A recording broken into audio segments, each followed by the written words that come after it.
Welcome back to Press Party. Ron Burgundy, the great hair, the good looks, all of it was at Emerson College on Wednesday when the school renamed their communication department.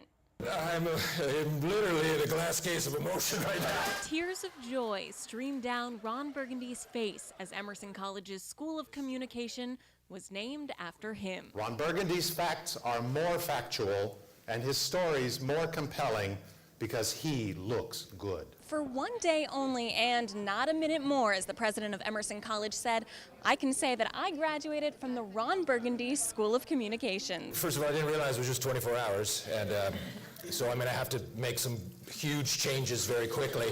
The high school graduate of Our Lady Queen of Chewbacca was eager to give aspiring journalists advice. We wanted to know if you have any advice for how a male anchor and a female anchor can get together and on a professional level. If there is a real juicy story, you simply have to have a fist fight to figure out who's going to report it. Some faculty and students are angry at the day-long naming, calling into question the integrity of the journalism school. But Burgundy had no comment on the criticism. That's below the belt. The second documentary about his life, Anchorman 2, will be screened at Emerson College Wednesday night, and actor Will Ferrell will introduce the movie. I love you. I really do. All right, so Dave, you are a professor at the Ron Burgundy School of Communication, or former Ron Burgundy School of Communication. Tell me about the controversy over naming it that, even for a day. Yeah, so certainly I've been hearing a lot from mainly from the journalism side that there's some people that are not so happy with us poking fun at the School of Journalism by naming it after a fictional character. When journalism is supposed to be all about reporting facts. Right. John Nucci, would Suffolk University do something like this? Probably, but I'm not sure. We'd probably have a discussion about it, but probably would not have had a discussion about it until this occurred. So I think this is opening up a discussion that you'd probably have to think about more so along the lines of, is there a line? You know, where is that line? Is there a line? And I think it has a lot more to do with not with naming the school for a day, because I think that's a fairly insignificant thing, but about the whole issue of promoting movies or promoting entertainment or promoting products even, and using the university setting to do so. I don't see anything line that was crossed with this. I think it was all in good fun with the Emerson situation. Tito, you're shaking your head. It's kind of not a big deal. Well, it could be if the wrong person comes and wants to promote the wrong movie and some university says yes. That's true. But what is the wrong movie? An award-winning movie like Anchorman or Anchorman 1, 2, 3, 4, 5. No, but I do agree. I think there is definitely a line. But I also think having amicable portrayal of the journalism industry is something that I think can bring some positive attention to it. One of the things that I find when I go into schools is that every young person wants to be a CSI person. They want to be a forensic pathologist now because of the show. No one knew what it was before, but that's what they want to do. And Ron Burgundy is the man. It also gives us a look at this incredible marketing campaign. I mean, he has been in Dodge Durango ads. He was at the Canadian Curling Olympic Trials.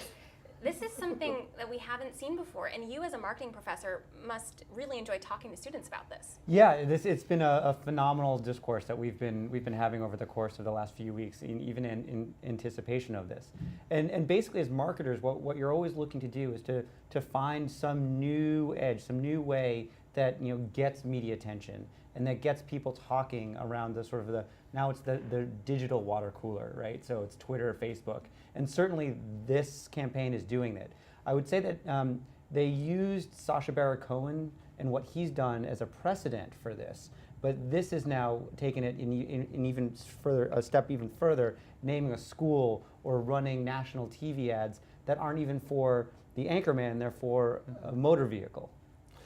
Is there a danger though of sort of overexposure before the movie comes out? Because I feel like I don't need to see the movie. I've seen so much of Ron Burgundy. Actually, but they haven't even talked about the movie. Right. In any of it, they don't even mention, like we were saying, we don't even know when it comes out. Yeah, I think it's ingenious because in the political space you have paid media and you have earned media.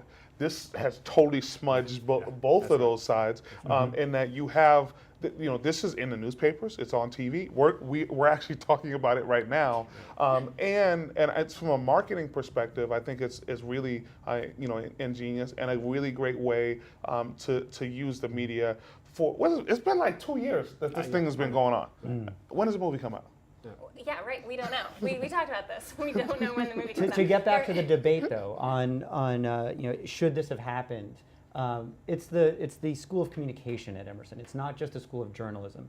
So we also have marketing. We have creative writing. A number of my students have gone on to actually work in roles where they are marketing films. So from my perspective, I think this is a great thing that we've done. And a really great teachable moment Oh, for your students. Certainly. So how do we cover it? I was at the event, and I had a lot of fun saying I graduated from the Ron Burgundy School of Communication. But should we be doing that, or should we be covering it as if it's not real? Yeah, I don't know. What is it? Entertainment? Is it real? Is it news? What if Sylvester Stallone wanted to film the next Rocky, and he did film the next Rocky, and he came to Suffolk University or Emerson and said, "I want to use your gym for a boxing match, a fake boxing match, to promote the film." What is that? Is that sports? Is that entertainment? Is that news? It falls into some very gray area here. But what it does is it has us having a sort of a fundamental conversation about what is communication, right? So, we have, acting, we've got film, we've got journalism, we've got marketing. All of these different disciplines are all coming together at one point.